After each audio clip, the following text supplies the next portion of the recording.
নিজেদের ধর্মীয় অনুষ্ঠান পালন করতে গিয়ে পূর্ব জেরুজালেমে বিপাকে পড়েছেন খ্রিস্টানরা।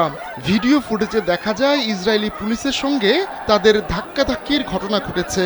হোলি স্যাটারডে উপলক্ষে চার্চ অব দ্য হোলি সেপুলচারে ঢুকতে চেয়েছিলেন খ্রিস্টান ধর্মাবলম্বীরা, তবে তাদের ঢুকতে বাধা দেয় ইসরায়েলি পুলিশ। এরপর উভয় পক্ষের মধ্যে হাতাহাতি হয়। ভিডিওতে দেখা যায় চার্চের প্রবেশমুখে খ্রিস্টান ধর্মাবলম্বী কিছু ব্যক্তিকে ধাক্কা দিচ্ছে ইসরায়েলি পুলিশ। এ সময় একটি শিশুকে কাঁদতে দেখা যায়। প্রার্থনাকারীদের ওই এলাকা ছাড়ার নির্দেশ দেওয়ার পর এমন ঘটনা ঘটে। তবে ইসরায়েলি পুলিশ বলছে হোলি স্যাটারডেতে নিরাপত্তা নিশ্চিতেই এ ধরনের পদক্ষেপ নিয়েছে তারা।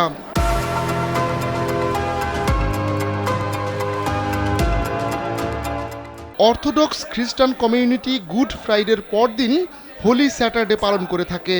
এর পরদিন স্টার সানডে পালন করে অর্থোডক্স খ্রিস্টানরা। এ উপলক্ষে চার্চে বিশেষ প্রার্থনার আয়োজন করা হয়।